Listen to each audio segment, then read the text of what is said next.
पर उपस्थित हमारे बड़े भाई बिहार रत्न अवार्ड से सम्मानित पीके यादव जी और हमारे मित्र अभिजीत सर उपस्थित हैं।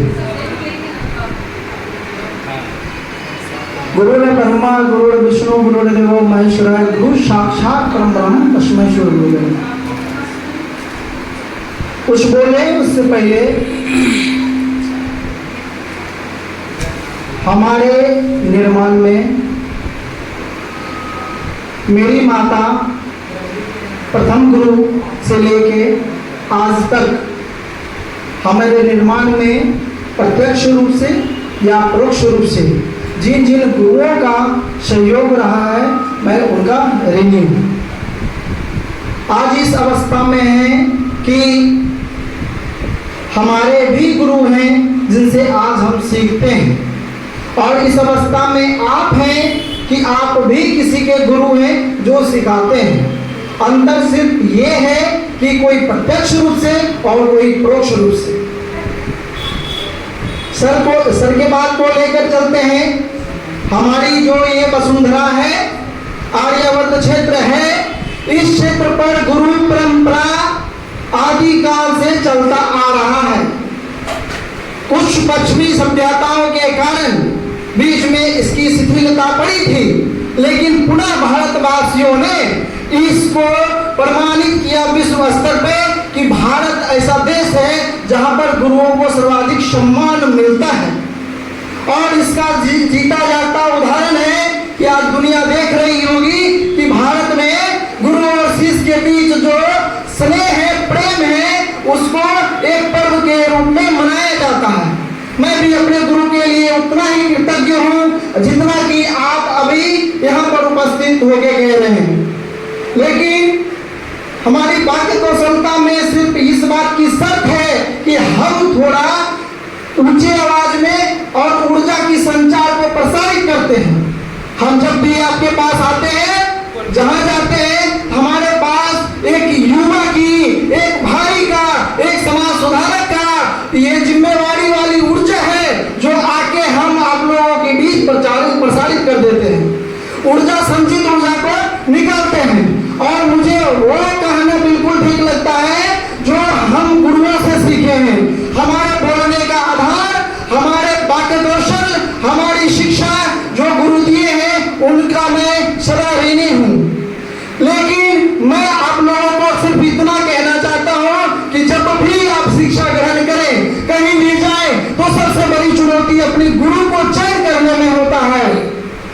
ये गुरु और शिष्य के बीच की कड़ी जो है जब बनती है, जब उनके साथ आप समय बिताते हैं। गुरु सिर्फ किताबी ज्ञानों का माध्यम नहीं है। ये गुरुकुल की परंपरा भारत में सदियों से चलता आ रहा है। जब वैदिक काल रहा है तब भी 4 आश्रमों की जानकारी दी गई है। उसमें एक आश्रम जो है खास करके वो शिक्षा ग्रहण करने के लिए ही दिया गया है, जिसमें शिष्य जो है गुरु के पास जाके शिक्षा ग्रहण करते थे 25 वर्षों तक। फिर पूरा समाज में आकर वो शिक्षा का प्रसारित करते थे। तो हम यही कहना चाह रहे हैं कि हम जिस अवस्था में हैं, जहां हैं, जितना कर पा रहे हैं, आप एक भारत के जिम्मेदार नागरिक होते हुए अपने छोटे भाई बहन को उस आधार पर समझाइए। आप पूरे जीवन काल में यदि एक बच्चों को सुधारने में सक्षम हो पाए तो वो आपकी जीवन और इस वसुंधरा पर जन्म लेने का मकसद पूरा हो जाएगा। वो बच्चा हमारे समाज में है,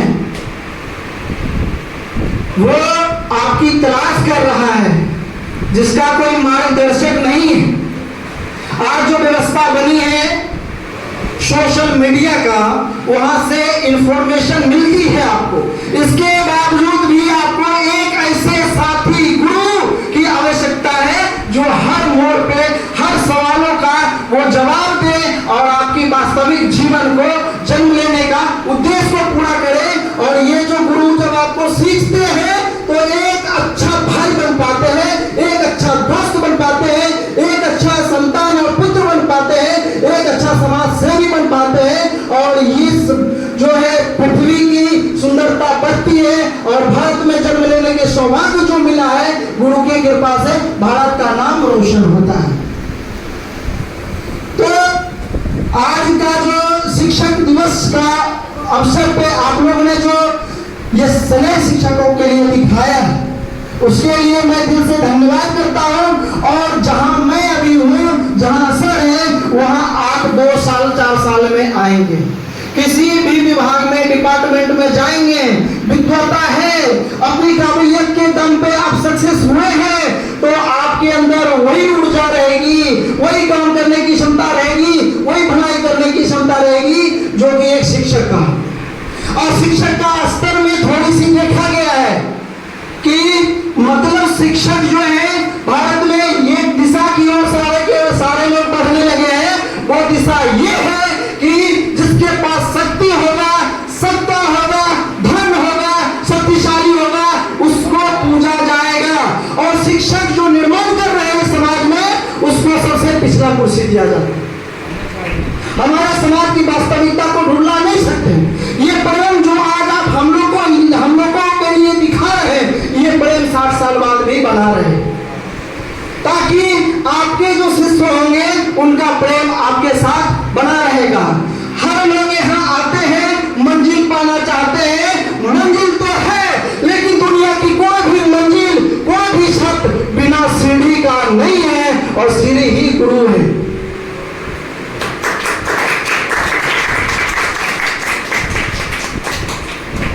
हम ये कहना चाहते हैं कि जब आपकी उम्र 18 साल, 20 साल, 22 साल, 24 साल, 30 साल के अंदर है, और इस समय आपके अंदर परिवर्तन करने की सबसे अधिक क्षमता है, आपके अंदर ऊर्जा का भंडार है, उस ऊर्जा का रूपांतरण करिए। ऊर्जा का एक नियम है कि ऊर्जा को ना कभी जन्म दिया जा सकता है, ना कभी नष्ट किया जा सकता है, सिर्फ ऊर्जा को परिवर्तित किया जा सकता है। जो आपके शरीर के अंदर ऊर्जा है, जो परिवर्तन लाने की इच्छा है, आप पर डिपेंड करता है कि मोबाइल पे रील्स देखकर उस ऊर्जा को बर्बाद करते हैं, या अपने भविष्य के लिए, समाज के भविष्य के लिए, अपने परिवार के लिए आप पढ़ाई करके, दिन रात मेहनत करके एक सफल नागरिक बन के ऊर्जा को संचारित करते हैं। ये आप पर निर्भर करता है।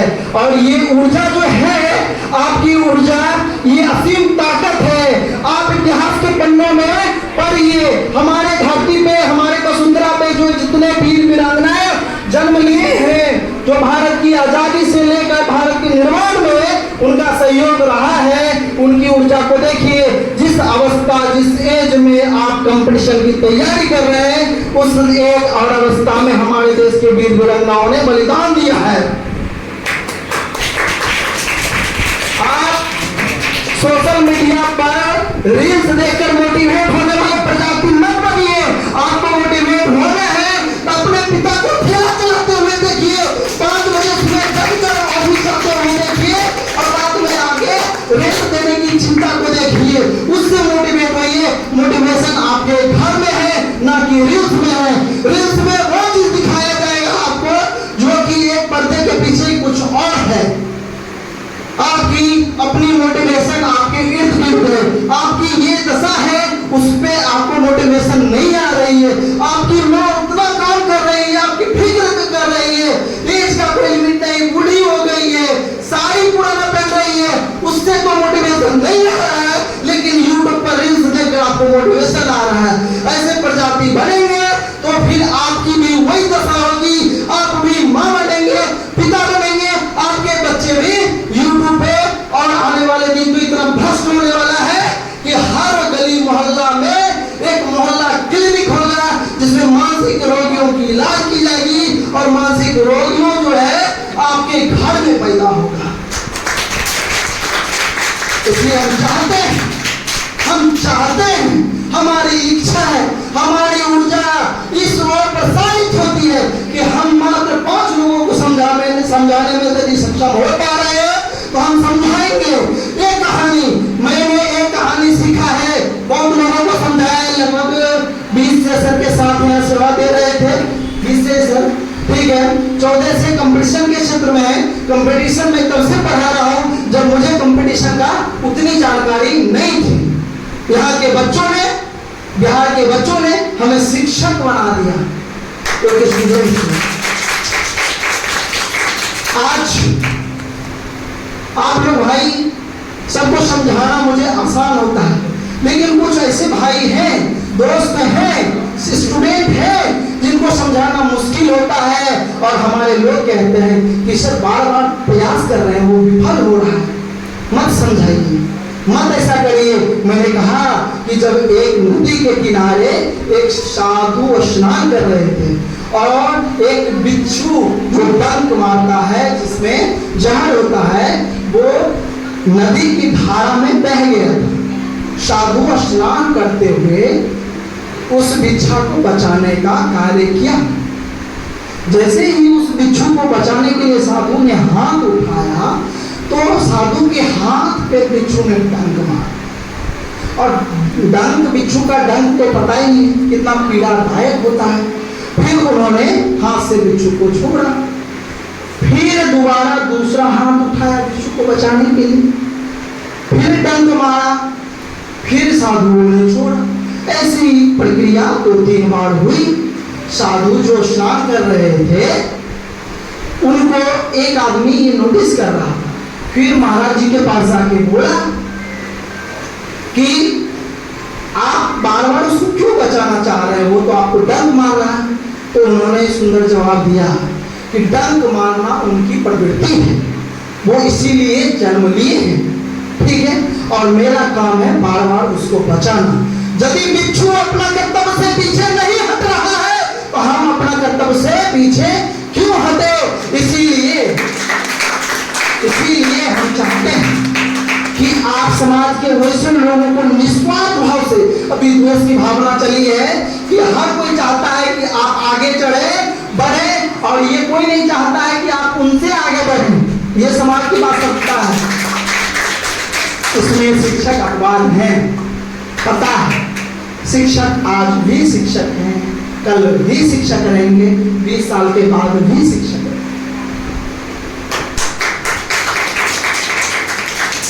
और शिक्षक के पास जो सफलता का मंत्र लेने आते हैं, वो मंत्र आपके इर्द गिर्द है, खोजिए ढूंढिए, समाधान मिलेगा। जब एक गुरु के पास एक शिक्षक जाता है कि हमें कैसे सफलता मिले, सफलता की कुंजी कैसे मिलेगा, आप हमको बताइए। आधुनिक गुरु की मैं बात बोल रहा हूं। तो वो बोले कि अभी जवाब लेना है कि कल लेना है। बोला नहीं गुरुजी, अभी बहुत जरूरी है। अब कम समय में तो ज्ञानी आप लोग भी बनना चाहते हैं, है कि नहीं। यूट्यूब फेसबुक से कुछ देख लिए, कहीं बोल दी, तथ्य गलत हो जाता है। जब मोदी जी का तथ्य गलत हो सकता है तो हम लोग यूट्यूब फेसबुक से तथ्य लेते तो गलत होएगा ही। तो बोले चलो हम तुमको बताते हैं, सफलता की कुंजी देते हैं। और वो क्या किए कि एक पोखरा में ले गए और पोखरा के पानी के इस स्तर पर ले गए, और थोड़ा अंदर जाओ, शिष्य को बोलते और थोड़ा अंदर जाओ। और शिष्य तो आधुनिक था, जुल्फी तो रखेगा, जाहिर सी बात है। गुरु ने क्या किया, अपनी सिकड़िए हाथ, दाहिने हाथ से उसका जो ये मृत कोशिका को पकड़ा, बाल को, और उसके बाद पानी के अंदर डुबा दिया। और तब तक डुबाए रहा जब तक वो छात्र छटपटाने नहीं लगा। अब जब मरणशील स्थिति में छात्र पहुंच गया, गुरु को भी लगा कि थोड़ा और डुबाओ, तो ये तो बेटा गया।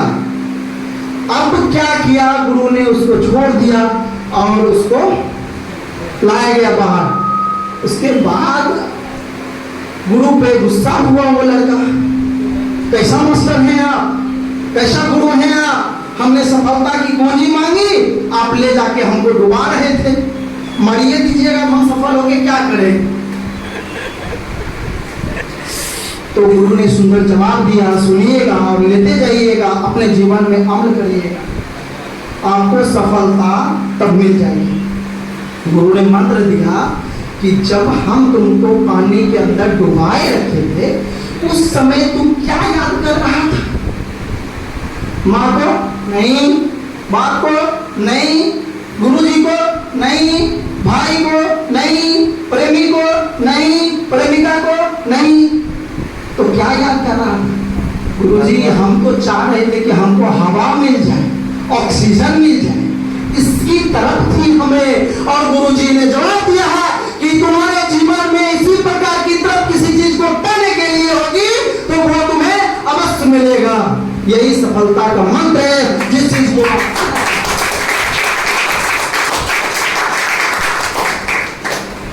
आएंगे लोग, मोटिवेट करेंगे, ऊर्जा भरेंगे, चले जाएंगे घर, कल की वही कहानी होगी।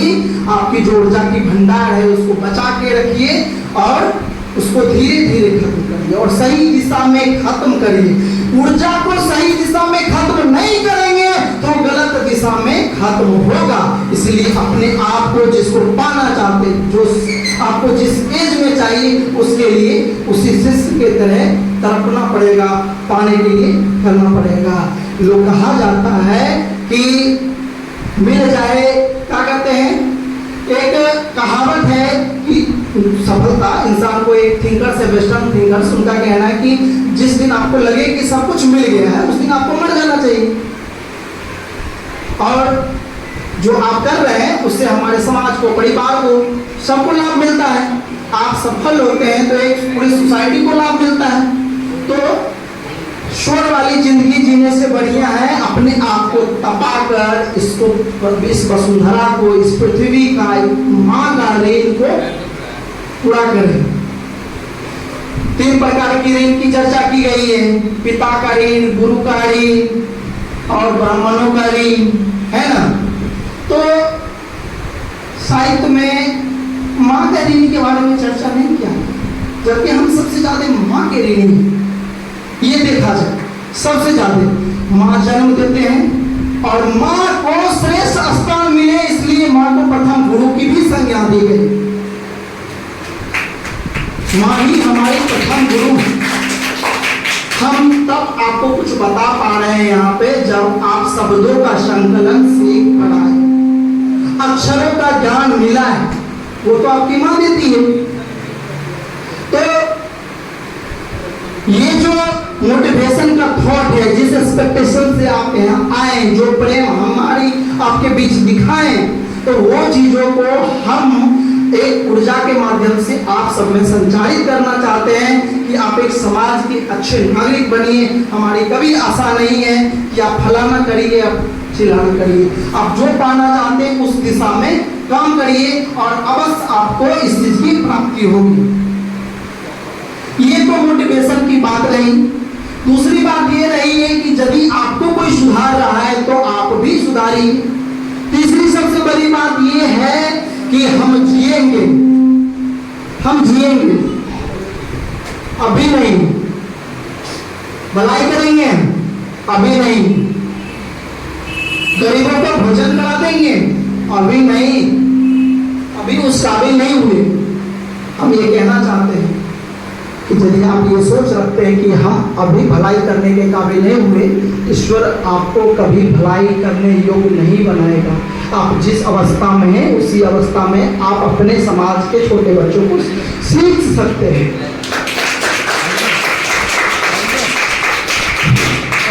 बेहतर से बेहतर की तलाश करो, बेहतर से बेहतर की तलाश करो। मिल जाए नदी तो समंदर की तलाश करो। यदि टूट जाता है शीशा पत्थर से तो टूट जाए पत्थर, ऐसा शीशा का तलाश करो।